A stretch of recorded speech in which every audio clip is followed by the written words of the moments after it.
천하를 발 아래 두었던 천마, 배신이라는 차가운 칼날에 심장을 찔려 비참한 최후를 맞이하다 영광은 한순간에 꿈처럼 사라지고 남은 것은 뼛속까지 사무치는 원한과 피로 얼룩진 마지막 기억뿐이었다. 죽음의 문턱을 넘어 다시 눈을 떴을 때 그를 기다리고 있는 것은 지옥의 불길이 아니었다. 썩어가는 나무 냄새와 차가운 바람이 부는 낡은 유배지의 오두막, 그리고 움직이지 않는 낯선 육체뿐이었다. 머리가 깨질 듯이 아프구나. 도대체 이곳은 어디란 말인가? 내 단전은 텅 비어있고 손가락 하나 까딱할 힘조차 남아있지 않다니. 천마였던 매가 이런 나약한 꼴이라니 믿을 수가 없어. 그의 머릿속으로 낯선 기억들이 파도처럼 밀려들어왔다. 백운, 제국의 황태자였으나 영모 누명을 쓰고 단전이 파괴된 채 변방으로 쫓겨난 비운의 존재, 그것이 바로 지금의 나였다. 황태자라고? 아니 지금은 그저 죽음을 기다리는 폐인일 뿐이지. 하지만 잘 들어라. 나를 이 구렁텅이에 처박은 놈들아. 주인이 바뀌었다. 이 몸의 원한은 내가 갚아주마. 어이, 페트자나리, 아직도 숨이 붙어있는 거냐? 오늘따라 끈질기게 버티는군. 내 놈이 죽어야 우리가 편하게 돌아갈 수 있는데 말이야. 어서 저 세상으로 가버리라고. 감히 천마의 안식처를 침범한 하찮은 미몰들. 그들은 자신들 앞에 있는 존재가 더 이상 나약한 황태자가 아니라는 사실을 꿈에도 알지 못했다. 호랑이의 굴에 제 발로 걸어들어올 꼴이었다. 내 놈들은 개만도 못한 눈을 가졌구나. 감히 황족의 몸에 손을 대려 하다니. 내 비록 단전은 깨졌으나 살기만으로도 너희 같은 쥐새끼들을 지식여 죽일 수 있다는 것을 보여주마. 내 놈들은 개만도 못한 눈을 가졌구나. 감히 황족의 몸에 손을 대려 하다니. 내 비록 단전은 깨졌으나 살기만으로도 너희 같은 쥐새끼들을 지식여 죽일 수 있다는 것을 보여주마. 이 미친놈이 드디어 실성을 했구나. 살기, 웃기지 마라. 내 칼 한 방이면 너는 그저 고깃덩어리가 될 뿐이다. 죽어라, 백운! 그 순간 멈춰 있던 시간의 수레바퀴가 다시 돌기 시작했다. 전생의 기억 속에 잠들어 있던 천마신공의 첫 번째 구결이 그의 혈관을 타고 뜨겁게 요동치기 시작한 것이다.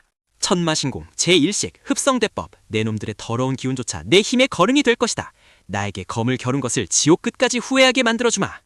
이게 무슨 힘이야? 내 몸이 움직이지 않아? 내 내공이 빨려나가고 있어. 살려줘, 제발 살려줘. 괴물이다, 괴물이 나타났다. 순식간에 상황은 역전되었다. 포식자라고 믿었던 자들은 먹잇감이 되었고 사냥감이던 황태자는 가장 위험한 맹수가 되어 그들 위에 군림했다.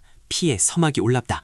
겨우 이 정도 내공으로는 부족해. 깨진 단전을 수복하고 황궁으로 돌아가려면 훨씬 더 많은 힘이 필요하다. 이 산속에 숨겨진 영약들을 모조리 찾아내야겠어. 밤이 깊어질수록 숲은 짙은 어둠에 잠겼지만 그의 눈은 횃불보다 밝게 빛나고 있었다. 그는 본능적으로 연기가 모이는 것을 감지하며 험난한 산길을 거침없이 내달렸다. 저기구나. 천년북은 영초의 향기가 느껴진다. 저것만 손에 넣는다면 단전의 균열을 메우고 일갑자의 내공을 단숨에 회복할 수 있을 것이다. 하지만 귀한 보물에는 항상 강력한 수호자가 따르는 법. 어둠 속에서 거대한 그림자가 그를 노려보고 있었다. 숲의 제왕이라 불리는 붉은 눈의 요수였다. 호, 제법 쓸만한 가죽을 가진 녀석이군. 전생이었다면 눈길조차 주지 않았을 미물이지만 지금은 훌륭한 몸풀기 상대가 되겠어. 덤벼라! 요수의 날카로운 팔톱이 바위를 종잇장처럼 찢어발겼다. 그러나 백운의 몸노림은 바람보다 빨랐다. 그는 최소한의 움직임으로 공격을 피하며 적의 빈틈을 파고들었다.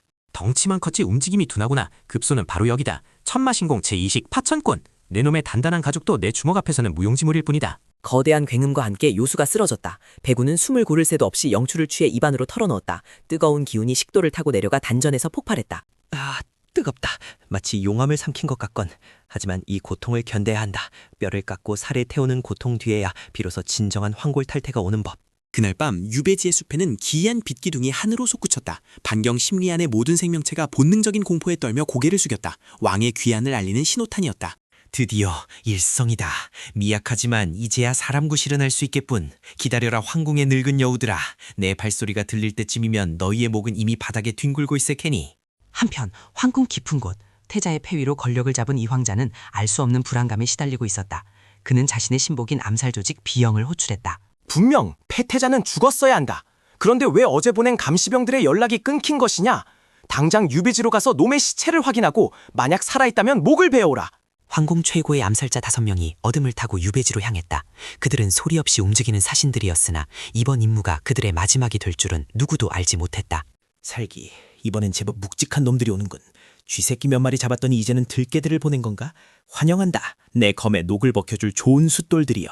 암살자들은 오두막을 포위하고 동시에 습격했다. 그러나 그들이 들이닥친 곳에는 사람은 없고 타오르는 모닥불과 허수아비만이 그들을 비웃듯 서 있을 뿐이었다. 찾는 사람은 뒤에 있다. 예의라고는 눈꼽만큼도 없는 손님들이군. 남의 집에 신발도 벗지 않고 들어오다니 그 발목을 모조리 잘라줘야 예의를 배우겠느냐. 놈이 위에 있었다. 대형을 갖춰라. 놈은 페인이다. 방심하지 말고 합공으로 제압해. 지가. 합공? 너희 같은 잡줄들이 100명이 모인들 나 하나를 당해낼 수 있을 것 같으냐? 천마보법 환영무, 내 그림자조차 밟지 못할 것이다. 달빛 아래 펼쳐진 것은 싸움이 아니라 일방적인 학살이었다. 백운의 손에 들린 나뭇가지는 명검보다 예리했고 그의 손짓 한 번에 암살자들은 추풍낙엽처럼 쓰러져 갔다. 너 하나 살려두는 이유는 알겠지. 가서 전해라. 내 주인이 보낸 선물은 잘 받았다고. 그리고 조만간 답례품을 들고 직접 찾아가겠다고 말이다. 살아남은 암살자는 공포에 질려 기어서 도망쳤다. 백우는 그 뒷모습을 보며 차갑게 웃었다. 공포는 전염병과 같아서 곧 황궁 전체를 뒤덮을 것이었다. 다음 날 백운은 유배지를 떠나 세상 밖으로 나아갔다. 그의 목표는 천룡관. 무림의 고수들이 모이는 그곳에서 자신의 세력을 기우고 정보를 수집하기 위함이었다. 전령관, 이곳에 내 전생의 비급 중 하나가 숨겨져 있다는 소문이 있었지. 그것만 찾는다면 단전의 회복 속도를 10배는 빠르게 할 수 있을 거야. 어이 거지 양반. 눈을 어디다 두고 다니는 거야? 내 비단 옷에 흙이 묻었잖아. 당장 무릎 꿇고 핥아서 닦아라. 그렇지 않으면 다리를 분질러 주마. 사람을 겉모습만 보고 판단하다니 눈이 있어도 보지 못하는 장님과 다를 바 없구나. 내 비단 옷보다 내 낡은 옷자락이 더 귀하다는 것을 가르쳐주마. 상인의 호위무사들이 몽둥이를 들고 달려들었다. 구경꾼들은 비명을 질렀으나 백우는 하품을 하듯 여유로웠다. 그의 손가락이 허공을 가르자 몽둥이들이 두 동강 났다. 거져라. 내 기분이 나빠지기 전에. 그리고 다시는 약한 자들을 괴롭히지 마라. 다음에 내 눈에 띄면 그땐 옷이 아니라 내 목숨을 내놓아야 할 것이다. 소란을 뒤로하고 백우는 객잔 용문으로 들어섰다. 그곳 구석진 자리에는 푸른 옷을 입은 여인이 차를 마시고 있었다. 그녀의 기운이 범상치 않았다. 빈궁의 무궁인가? 차가운 한기가 여기까지 느껴지는군. 저 여인 보통 내기가 아니야. 어쩌면 내가 찾는 비급의 단서를 가지고 있을지도 모르겠어. 이봐 아가씨 혼자서 외롭지 않아?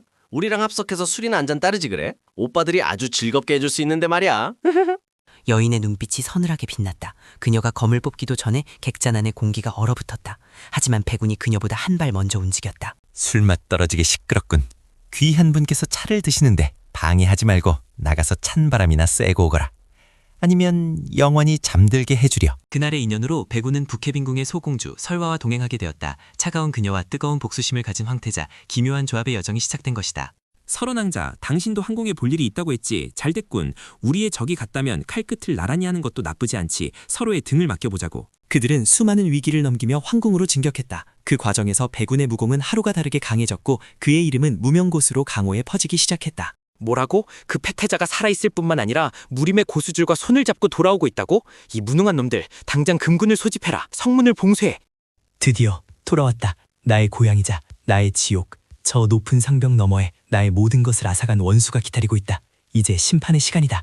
성문 앞에는 1만 명의 금군이 철벽처럼 버티고 있었다. 그러나 백운의 눈에는 두려움이 없었다. 그는 천마신공을 최대로 끌어올리며 검을 뽑아들었다. 길을 막는 자는 벤다. 내 앞을 가로막는 것이 신이라 해도 베어버릴 것이다. 전군 돌파한다. 나를 따르는 자 새로운 세상의 주인이 될 것이다. 전투는 치열했다. 비와 빗물이 섞여 강을 이루었으나 백운의 진격은 멈추지 않았다. 그는 전장의 아수라장 속에서 춤을 추듯 적들을 유린했다. 저 괴물 같은 놈. 마법사들은 뭘 하고 있나? 당장 대포를 쏴라. 아군이 맞아도 상관없다. 저놈만 죽일 수 있다면 황궁 전체를 불태워도 좋아. 제정신이 아니구나. 자신의 백성까지 희생시키려 하다니. 내 놈은 황제의 자격이 없다. 그 더러운 입을 영원히 다물게 해주마. 천마강님! 하늘에서 거대한 검기가 떨어졌다. 성벽이 무너지고 대포들이 가루가 되었다. 연기 속에서 백운이 걸어나왔다. 그는 이제 사람이 아닌 신의 경지에 도달해 있었다. 오지마. 내가 잘못했다. 황희를 돌려줄게. 돈도 여자도 다 줄게. 제발 목숨만은 살려다오. 우리는 형제잖아. 응? 형제잖아. 형제? 내 단전을 깨뜨리고 독약을 먹을 때도 우리는 형제였느냐? 네가 흘린 눈물은 너무 늦었다. 저승에 가서 선한께 용서를 빌어라. 검이 번뜩였다. 그리고 긴 침묵이 흘렀다. 폭군은 사라지고 새로운 황자가 탄생하는 순간이었다.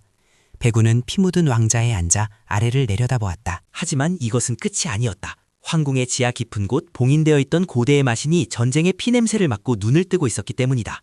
이 진동은 뭐지? 끝나지 않았어. 더 거대한 악이 다가오고 있다. 나의 싸움은 이제부터 시작이다. 천하를 지키기 위해 나는 다시 칼을 댈 것이다. 폐위된 황태자에서 무신으로 그리고 이제는 세산을 구원할 유일한 희망으로 백운의 전설은 다음 장에서 계속된다. 구독과 좋아요를 누르고 다음 이야기를 기다려라.